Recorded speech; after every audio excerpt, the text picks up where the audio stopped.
Life never gives you choices. आप surprise हो जाएंगे, रादर शॉक्ड होंगे अगर मैं आपको ये बताऊं कि कुकिंग मुझे कभी भी पसंद नहीं थी। झूठ नहीं बोल रही हूँ और ना ही ये सब वीडियो बनाने के लिए आपको बता रही हूँ। बट सच तो ये है कि जब जिम्मेदारियाँ सर पे पड़ी, घर गृहस्थी बच्चे इन सबको संभालना पड़ा, तो कुकिंग भी नेचुरली आने लग गई। हाँ, हर काम ओवरनाइट नहीं हुआ। It took me time, it took me years. लेकिन हाँ, आज ये सारी चीज़ें ऐसे फ्लो में होती हैं जैसे मान लो मैं हर चीज़ में बहुत ज़्यादा एक्सपर्ट हूँ। और यही वजह है कि कोई नहीं मानता जब मैं उन्हें बोलती हूँ कि कुकिंग मुझे पसंद नहीं। और सच मानिए, पहले मैं यही सोचती थी कि घर पे इतना कुछ बनाना ये सिर्फ इंस्टाग्राम रील्स में ही हो सकता है। रियलिटी में इतना कुछ कौन घर पे करता है? रियल लाइफ में किसके पास इतना टाइम है इतना कुछ करने का? इसलिए काफ़ी सारी चीज़ें पहले मैं भी मार्केट से कन्वीनियंटली खरीद लिया करती थी। भाई, एक्स्ट्रा मेहनत से बचना है तो एक ही ऑप्शन बचता है कि बाज़ार जाओ, आराम से खरीद लो। लेकिन धीरे धीरे मैंने सोचा और नोटिस भी किया कि घर की कुछ सिंपल चीज़ें ना सिर्फ हेल्दी होती हैं, बल्कि उनका टेस्ट, फ्रेशनेस और सेटिस्फैक्शन अलग ही होता है। आई एम श्योर आप में से बहुत सारे लोग मेरे साथ इस पॉइंट पे रिलेट कर पा रहे होंगे। इडली डोसा बैटर उन्हीं में से एक चीज़ है जो कि मैं हमेशा पहले मार्केट से ही लेना प्रेफर करती थी। मुझे ऐसा लगता था कि इडली डोसा बैटर घर पे बनाना बहुत ज़्यादा tedious and time consuming job है। चीज़ों को पहले तो इकट्ठा करो, धो, सोक करने रखो, ग्राइंड करो, फर्मेंट करो। इतने सारे झाम से तो अच्छा है ना कि रेडी पैकेट ही ले आओ। लेकिन धीरे धीरे मैंने रियलाइज़ किया कि मार्केट वाले बैटर्स में वो फ्रेशनेस वाली बात होती ही नहीं है। ऑनेस्टली हमारी पूरी एजुकेशन वेस्ट है अगर हम एक सिंपल सी चीज़ ना समझ पाएँ कि हर पैकेज्ड आइटम में कोई ना कोई प्रेजर्वेटिव और स्टेबलाइज़र एडेड हमेशा होता है, ताकि उस चीज़ को हम लंबे समय तक चला पाएँ। जबकि घर पे उसी चीज़ को आप सिंपल इंग्रेडिएंट्स यूज़ करके और थोड़ा सा पेशेंस यूज़ करके नेचुरली फर्मेंट करके बहुत अच्छे तरीके से, टेस्टी तरीके से, साफ़ सुथरे तरीके से घर पे बना सकते हैं। एंड माइंड यू कि नेचुरली फर्मेंटेड बैटर्स जो आप घर पे बनाते हैं वो डाइजेशन में भी काफ़ी ज़्यादा अच्छे होते हैं। फर्मेंटेड फूड्स गट हेल्थ को भी बहुत अच्छे से सपोर्ट करते हैं, आपका B12 भी इंक्रीज़ करते हैं। इसलिए होममेड बैटर बनाना तो बनता है। उसका टेस्ट, स्मेल और सॉफ्टनेस अलग ही होती है। हाँ, अगर इसमें एक चीज़ रिक्वायर्ड है तो वो है थोड़ा सा पेशेंस और थोड़ी सी प्लानिंग। एक दिन पहले प्लानिंग हमें ज़रूर करके चलनी पड़ती है, तभी हम चीज़ों को सोक कर पाते हैं, फर्मेंट कर पाते हैं और अगले दिन के लिए रेडी कर पाते हैं। प्रोसेस की लेंथ को ना देख के प्रोसेस देखेंगे तो वो काफ़ी ज़्यादा सिंपल है। It just requires planning.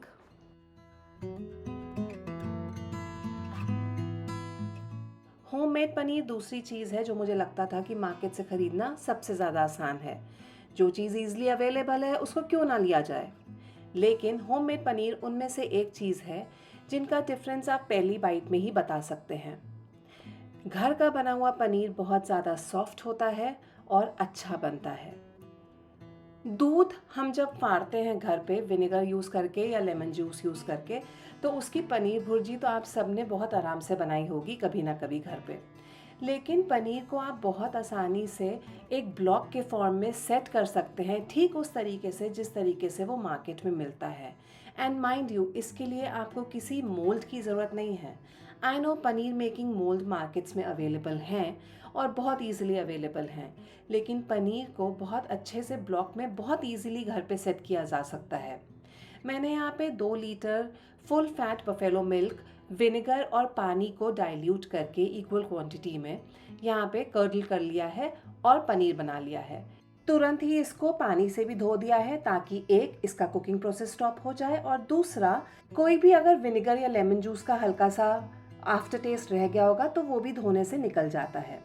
अब जिस तरीके से मैं कपड़े को फोल्ड करके पनीर को सेट कर रही हूँ, आप भी एग्जैक्टली सेम मेथड फॉलो कीजिए और आप देखेंगे कि आप पनीर का ब्लॉक आराम से घर पे बना लेंगे बिना किसी मोल्ड के। जैसे जैसे आप कपड़े को चारों तरफ से फोल्ड करते जाएंगे, वो एक स्क्वायर या रेक्टेंगल अपनी शेप पकड़ता चला जाएगा उसके बाद केयरफुली कपड़े को फोल्ड करना शुरू कीजिए। मेक श्योर कि कपड़े में कोई रिंकल्स ना आए, ताकि जो पनीर का ब्लॉक बने वो एकदम स्मूथ बने। अब मैंने कपड़े को अच्छे तरीके से लपेट दिया है, चारों साइड से लपेटा है, ताकि एक ये स्क्वायर फॉर्म ले ले। अब इसके ऊपर हमें रखना है वेट, ताकि एक्स्ट्रा वाटर सारा ड्रेन आउट हो जाए और ब्लॉक हमारा सेट हो जाए पनीर का। तो जिस बर्तन में मैंने पनीर बनाया था उसी में पानी भर दूंगी और इसको अब मैं 1 से 1.5 घंटे के लिए छोड़ दूंगी। इतनी देर में हमारा पनीर का ब्लॉक बहुत अच्छे तरीके से सेट हो जाएगा। एंड माइंड यू, बिल्कुल भी हार्ड नहीं होगा, सॉफ्ट ही रहेगा वो। पनीर निकालने के बाद ये जो वे वाटर सेपरेट हुआ था, ये प्रोटीन रिच है, इसको बिल्कुल भी फेंकने की जरूरत नहीं है। इसको आप मल्टीपल जगहों पे यूज कर सकते हैं। इससे आप घर में आटा गूंद सकते हैं, या फिर कोई भी ग्रेवी वाली आप सब्जी बना रहे हैं तो इस लिक्विड को यूज कीजिए ग्रेवी बनाने में। ये बहुत ज़्यादा अच्छा और सेहतमंद लिक्विड है, प्रोटीन रिच है। एक बार ठंडा हो जाए तो फ्रिज में स्टोर करिए, 2 से 3 दिन तक ये बिल्कुल सही रहता है।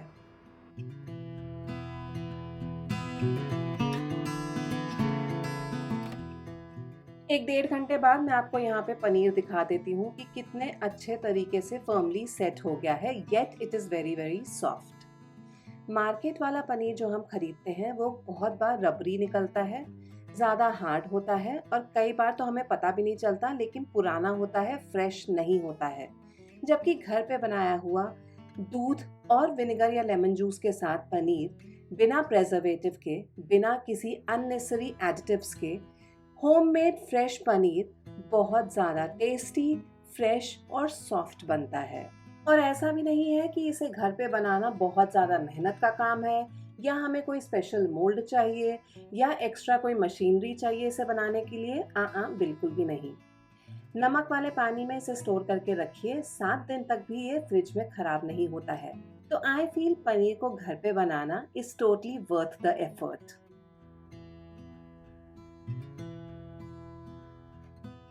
अब करीबन शाम के 7 बजे हैं। जो चीज़ें हमने सुबह भिगो के रखी थी डोसा बैटर के लिए, वो सारी ही चीज़ें अच्छे तरीके से फूल गई हैं और अब टाइम है इन सबको अच्छे तरीके से ग्राइंड करने का। डोसा बैटर आपका बहुत अच्छा बनेगा अगर आप सारे मेजरमेंट्स एग्जैक्ट फॉलो करेंगे जो मैंने आपको बताया है। ये मेरी फुल प्रूफ रेसिपी है और मैं हमेशा यही फॉलो करती हूँ अपना इडली डोसा बैटर बनाने के लिए। आपको इस चीज़ का भी ध्यान रखना है कि जब आप इस बैटर को पीसें तो पीसने के लिए सिर्फ चिल्ड पानी या फिर आइस क्यूब्स का इस्तेमाल करें, और दूसरी चीज़ कम से कम पानी का इस्तेमाल करें। मतलब एक बार में ही बहुत सारा पानी मत डाल दीजिएगा, थोड़ा थोड़ा करके डालिएगा और ठंडे पानी का ही या आइस क्यूब्स का यूज़ कीजिएगा, ताकि जब हम अपना मिक्सर ग्राइंडर जार चलाएं इसे 2-3 मिनट के लिए अच्छे से ब्लेंड करने में, तो हमारा मिक्सी जो है वो बहुत ज़्यादा हीट अप ना हो जाए।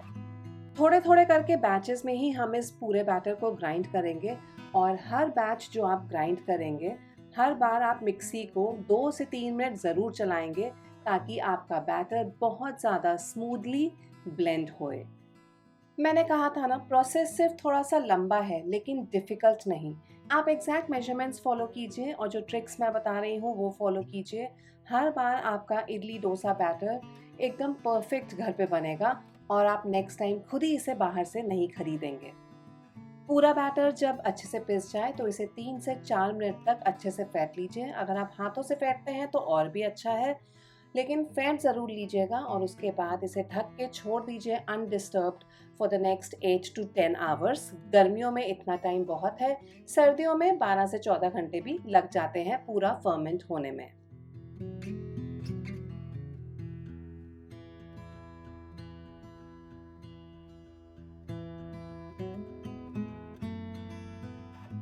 नेक्स्ट है दही। आप यकीन नहीं करेंगे लेकिन ये सच है कि मुझे नहीं याद मैंने कभी भी बाजार का दही खरीदा हो। Again very very easy to make. बस रात को सेट कर दो, सुबह तक रेडी हो जाता है। और होममेड कर्ड का जो टेस्ट है और टेक्सचर है उसकी बात ही क्या कहूँ। घर का दही ज़्यादा फ्रेश होता है, नेचुरली क्रीमी होता है और उसमें आप खटास अपने हिसाब से एडजस्ट कर सकते हैं। ये देखिए, मेरा घर पे जो दही बनता है वो हर बार इतना ही गाढ़ा बनता है और मुझे कभी भी इसमें दिक्कत नहीं आती है। चलिए आपके साथ भी ट्रिक शेयर करती हूँ कि इसे कैसे बनाना है। मैंने यहाँ पे दूध को गर्म करने के लिए गैस पे चढ़ाया है। ये ऑलरेडी बॉइल्ड मिल्क था जो हमारे फ्रिज में हमेशा होता है। हमें इसे ल्यूकवार्म होने तक बॉईल करना है, मतलब इतना गर्म हो जाए कि इसमें आप अपनी उंगली आराम से कुछ सेकंड्स के लिए रख पाएँ। इतना नहीं कि हाथ डालते ही आपकी उंगली जल जाए। जैसे ही दूध ल्यूकवार्म हो, गैस को कर दीजिए बंद और उसके बाद हम इसमें डालेंगे जामन या फिर कल्चर, जो कि हमें दही सेट करने में मदद करेगा। आपकी जगह के हिसाब से आप ये जामन कम या ज़्यादा कर सकते हैं। अगर आप ठंडी जगह पे रहते हैं तो आपको ज़्यादा जामन लगेगा दही को सेट करने में, वरना हाफ स्पून जामन भी बहुत होता है आधा लीटर दूध को सेट करने में। अभी तो गर्मियां हैं तो आप इसे काउंटर टॉप पे ही छोड़ सकते हैं रात भर के लिए और सुबह ये सेट हो जाएगा। अगर सर्दियों का टाइम है तो आप इसे ओवन में भी रख सकते हैं या फिर कंबल के अंदर लपेट के रख दीजिए, ताकि सुबह जब आप इसे देखें तो ये अच्छे तरीके से सेट हो चुका हो। थिक और क्रीमी दही घर पे ही बनाना मुश्किल नहीं है और ये हमारी डाइट का बहुत इम्पॉर्टेंट हिस्सा भी है, तो थोड़ा सा एफर्ट डाल के इसे घर पे बनाना तो बनता है। मैं आपको दिखा भी देती हूँ कि कितने अच्छे से थिक दही हमारा सुबह रेडी हो जाता है। इसलिए आप भी इसे बाज़ार से लेने के बजाय घर पे ही ज़रूर बनाइए। दही को अब मैं फ्रिज में रख दूंगी, ये और अच्छे तरीके से फर्म हो जाएगा। And now this is of course ready to use.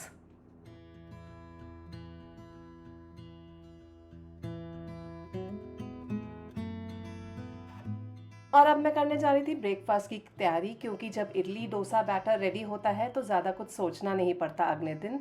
It's just the pre planning that matters, as I said earlier also. यहाँ पे डोसा बैटर बहुत अच्छे तरीके से फर्मेंट हो चुका है, काफ़ी लाइट एंड एयरी बैटर ये बनता है, तो ये रेसिपी एक बार ज़रूर ट्राई कीजिएगा। It's my go to recipe every single time. नमक मैं अब डालूंगी सुबह जब बैटर रेडी है यूज़ करने के लिए। इससे पहले नमक हम नहीं डालते हैं, वरना फर्मेंटेशन ठीक से होता नहीं है बैटर का। अब सबसे पहले जब भी मैं डोसा बैटर बनाती हूँ, जिस भी दिन बनाती हूँ, उस दिन सबसे पहले मैं हमेशा इडलीज़ ही स्टीम करना प्रेफर करती हूँ और मेरे घर में इडलीज़ सबको बहुत ज़्यादा पसंद है। आप एक काम और भी कर सकते हैं कि जितना बैटर आपका यूज़ होगा उतने बैटर में ही नमक डालिए, बाकी पूरा बैटर आप एज इट इज़ फ्रिज में रख दीजिए, क्योंकि ये बैटर 4-5 दिन तक भी फ्रिज में ख़राब नहीं होता है। वैसे कहने को ये ब्रेकफास्ट आइटम है, लेकिन हम तो साउथ इंडियन कभी भी खा सकते हैं, फिर चाहे वो ब्रेकफास्ट हो, लंच या फिर डिनर, इडली हो या डोसा हो या फिर पनियारम्स हो। हमें साउथ इंडियन सारी ही रेसिपीज़ बहुत ज़्यादा पसंद है, इसलिए मेरे घर पे ये बैटर हर हफ्ते बनना तो मस्ट है। जब भी हम साउथ इंडियन खाना खाते हैं तो मेनली 2 चटनी सर्व होती हैं। एक तो कोकोनट चटनी होती है, जिसकी रेसिपी मैं ऑलरेडी बहुत बार आप सबके साथ शेयर कर चुकी हूँ, और एक होती है लाल कलर की चटनी जिसको कहते हैं कारा चटनी, और आज मैं उसी की रेसिपी आपके साथ शेयर करने वाली हूँ।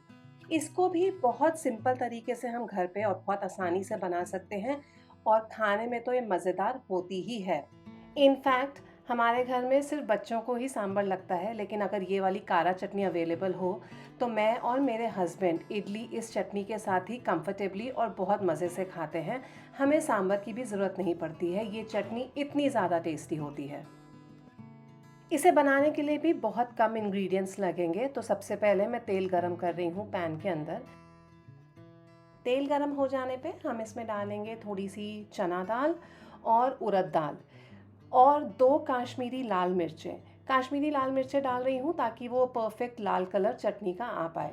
इन सब चीज़ों को कुछ सेकंड्स के लिए सौटे करेंगे और इसमें अब मैं डाल रही हूँ 1 प्याज जिसको मैंने स्लाइस कर दिया था, 2 टमाटर भी मैंने स्लाइस किए हैं, 2 हरी मिर्चें और कुछ लहसुन की कलियाँ।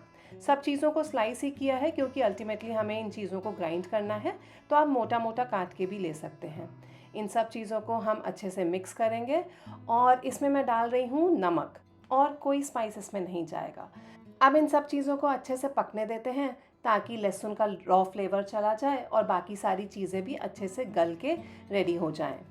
इतने में क्लीन एज़ यू गो। अगर आप मेरे वीडियोस को बहुत पहले से फॉलो कर रहे हैं तो आप जानते हैं कि मैं हर बार बोलती हूँ कि क्लीनिंग और वाइंड अप आप साथ साथ करते चलिए, ताकि आपका काम बढ़े नहीं और लगे हाथ जो काम होता जाए वही अच्छा है। जब सब चीज़ें अच्छे से गल जाएंगी, you know this is done. Gas कर दीजिए बंद और इसको पूरे तरीके से ठंडा होने दीजिए। ठंडा होने के बाद ही हम इसे ग्राइंड कर पाएंगे। वैसे तो इस चटनी को आप ऐसे ही एंजॉय कर सकते हैं, लेकिन इसका टेस्ट और ज़्यादा बढ़ाने के लिए आप एक बेसिक राई और कड़ी पत्ते का तड़का लगा लीजिए और उसके बाद तो ये चटनी इतनी ज़्यादा टेस्टी लगती है ना कि सिर्फ आप साउथ इंडियन खाने के साथ नहीं, अपनी रेगुलर मील्स के साथ भी इसे खाना पसंद करेंगे। और यहाँ पे इडलीज़ भी मेरी स्टीम होके रेडी हो गई थी। 15 मिनट लगे इनको स्टीम करने में। उसके बाद 10 मिनट का रेस्टिंग टाइम मैंने इन्हें स्टीमर के अंदर ही दिया, गैस बंद करने के बाद। एंड उसके बाद मेरी सॉफ्ट स्पॉन्जी एंड फ्लफ़ी इडलीज़ बन के रेडी हैं। तो आप भी एक बार ये सारी चीज़ें घर पे ज़रूर बनाइए। Believe me, the level of satisfaction that you get is unmatchable. चाहे आप वर्किंग लेडी हो या फिर home maker, this requires only a little bit of pre planning, nothing मोर।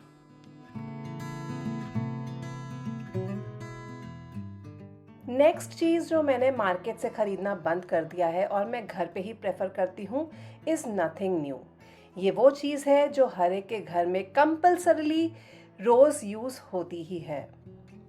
घी घर पे बनाना हमारे लिए कोई नई बात नहीं है, कोई नई चीज़ नहीं है।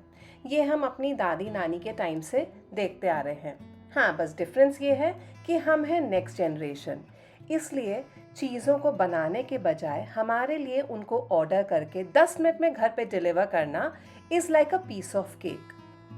स्विगी, इंस्टामार्ट, ज़ेप्टो ने लाइफ इतनी ज़्यादा इजी बना दी है और कन्वीनियंस की हमें आदत दे दी है कि हम हर चीज़ भूलते जा रहे हैं। चीज़ें घर पे करना आसान है या नहीं आसान है ये तो दूर की बात है, लेकिन हम करना ही नहीं चाहते हैं because things are easily available outside. आपको सही बताऊं तो होममेड बिलोना स्टाइल घी सिर्फ एक इंग्रेडिएंट नहीं है जो घर पे यूज़ होता है, ये एक प्रॉपर ट्रेडिशनल प्रोसेस है। मैंने यहाँ पे 10 दिन की लगभग मलाई इकट्ठी की है। फुल फैट मिल्क है ये, बफेलो मिल्क, जिसकी मलाई मैंने इकट्ठी की थी और अब मैं इसे सीधा हीट करने के लिए मैंने गैस के ऊपर रख दिया है। इसको मैं अच्छे से मेल्ट कर दूंगी और जब मेल्ट हो जाएगी गैस बंद करके इसे छोड़ दूंगी। जब ये मलाई एकदम ल्यूकवार्म रह जाएगी, मतलब गुनगुनी सी, उस समय मैं इसमें कर्ड का कल्चर यानी कि जामन 1 चम्मच डाल के 6 से 8 घंटे के लिए फर्मेंट होने के लिए रख दूंगी। ये ट्रेडिशनल मेथड है घी बनाने का और इससे बना हुआ घी बहुत ज़्यादा अच्छा बनता है। उसका अरोमा, रिचनेस, फ्लेवर अलग ही होता है। कपड़े से मैं इस मलाई को ढक भी दूंगी ताकि फर्मेंटेशन अच्छे से हो जाए और यहीं किचन काउंटर टॉप पे ही इसे छोड़ रही हूँ क्योंकि इस समय गर्मियों का वक्त है। अब जब तक ये 6-8 घंटे तक फर्मेंट होगी तब तक मैं एक बहुत ही हेल्दी नमकीन बनाने वाली हूँ। अगेन, मंचिंग स्नैक्स कुछ ऐसे आइटम्स हैं जो मैं घर पे बनाना प्रेफर करती हूँ। बहुत सारी चीज़ें आपके साथ पहले भी स्नैक्स में शेयर की हुई हैं, हेल्दी स्नैक्स में शेयर की हुई हैं, शुगर फ्री स्नैक्स भी आपके साथ शेयर किए हैं और आज वाला ये स्नैक आइटम भी बहुत ज़्यादा क्विक है और simple and easy to make है। इसमें आप अपने मनपसंद के नट्स एंड सीड्स ले सकते हैं। मेरे पास आज काजू, बादाम, अखरोट, sunflower seeds, pumpkin seeds available था तो मैं इन सब को ही यूज़ कर रही हूँ और क्वांटिटी भी आप कम ज़्यादा अपने हिसाब से कर सकते हैं।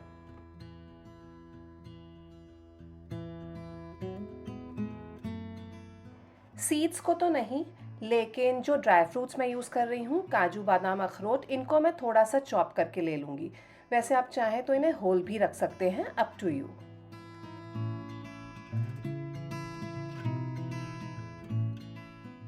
तो यहाँ पे सारे ही मेरे नट्स कट चुके हैं, इन्हें मैं एक बोल में ले रही हूँ और इसमें डाल दूँगी मैं पम्पकिन सीड्स और सनफ्लावर सीड्स भी। सब चीज़ें यहाँ पे असेंबल हो चुकी हैं। अब इसमें जाएंगे कुछ बेसिक चीज़ें, जैसे अपने घर के बेसिक देसी मसाले, जिसमें मैं डाल रही हूँ नमक, काला नमक, काली मिर्च का पाउडर, लाल मिर्च का पाउडर। आप ये सारे ही स्पाइसेस अपने हिसाब से एडजस्ट कर सकते हैं।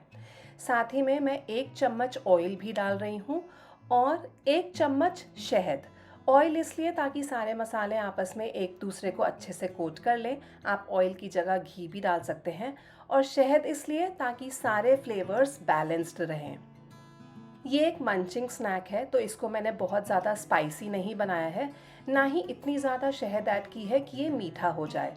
इसमें जो फ्लेवर्स गए हैं वो बिल्कुल बैलेंस्ड वे में गए हैं, इसलिए इसका जो आफ्टर टेस्ट कुछ नहीं रहता है, ना तीखापन ना मीठापन।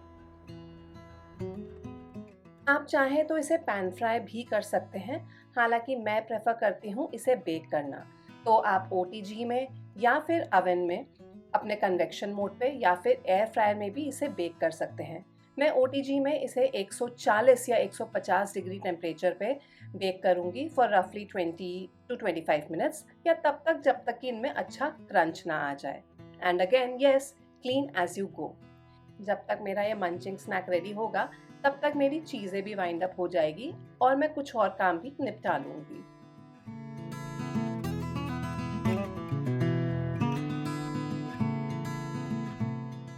एग्जैक्टली 25 मिनट्स मुझे लगे थे 140 डिग्रीज टेम्परेचर पे इनको बेक करने के लिए, और ये बहुत अच्छे तरीके से क्रिस्प हो गए हैं। 5 मिनट का भी असेंबली टाइम नहीं लगा और बाकी का काम अवन करता रहा। कोई मॉनिटरिंग नहीं है, कुछ नहीं है। तो आप ही बताइए, ऐसी चीज़ें, ऐसी हेल्दी चीज़ें और टेस्टी चीज़ें कोई घर पे बना के क्यों ना रखे रेडी ईटिंग के लिए और मंचिंग के लिए।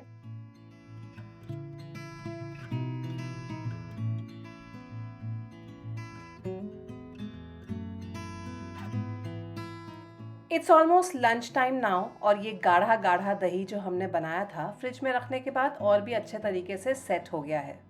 आप खुद ही देख सकते हैं कितना गाढ़ा जमा है। अब मैं इससे बनाने वाली हूँ अपनी नेक्स्ट चीज़, जो अगेन मैं बाज़ार से नहीं खरीदती हूँ, और वो है बटर मिल्क, यानी कि छाछ। वैसे तो गर्मियों में छाछ वगैरह पीना बहुत ज़्यादा हेल्दी होता है और इसे बनाना भी बहुत ज़्यादा आसान है, लेकिन फिर भी मैं जानती हूँ कि बहुत सारे लोग रेडी पैकेट वाली छाछ ही बाज़ार से लेना प्रेफर करते हैं। बस पैकेट बाज़ार से लाए, ज़्यादा हुआ तो नमक वगैरह डाला और उसे पी लिया। बट आपको सही बताऊँ तो स्पेशली गर्मियों में दूध वगैरह की कोई भी चीज़ अगर आप बाहर से लेके पीते हैं तो वो हेल्दी नहीं है, इनफैक्ट थोड़ा सा डेंजरस ही है। इसलिए इसे घर पे बनाइए। इसे बनाने में कोई ज़्यादा मेहनत नहीं है, जितना दही उतना ही पानी लीजिए। अगर हैंड ब्लेंडर नहीं है तो मिक्सी में चर्न कर लीजिए, मिक्सी में ब्लेंड कर लीजिए। मैं मसाला छाछ में सिर्फ डालती हूँ नमक, काला नमक और ढेर सारा भुने जीरे का पाउडर, और बस ये रेडी हो जाती है। इसे ठंडा ठंडा खाने के साथ सर्व कीजिए। बहुत ज़्यादा ये टेस्टी होती है और हेल्दी तो है ही। इससे पहले भी मैंने अपने एक वीडियो में एक और छाछ की रेसिपी शेयर की थी, जिसमें मैंने मिंट और कोरिएंडर वगैरह यूज़ किया था। वो भी एक बहुत अच्छा वेरिएशन है छाछ का, जो कि लिया जा सकता है। लेकिन प्लीज़ मैं आप सबको बोलूँगी कि एक चीज़ जो इतनी सिंपल है बनानी, उसे बाज़ार से प्रेफर ना कीजिए। घर पे बनाइए, साफ़ सुथरा बनाइए, हेल्दी खाइए और सबको खिलाइए।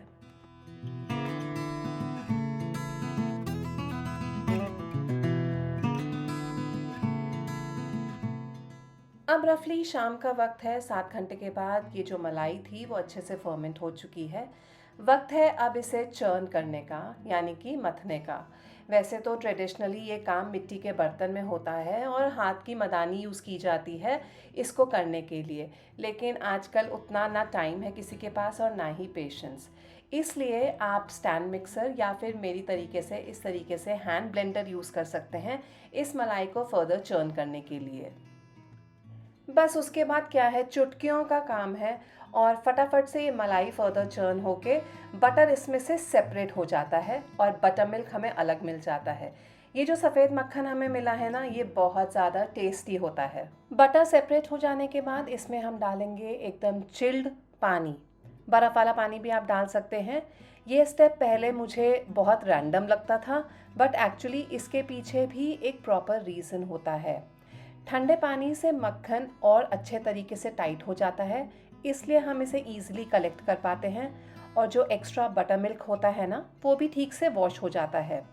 इसलिए ट्रेडिशनली बटर को 2 से 3 बार हम वॉश ज़रूर करते हैं पानी में।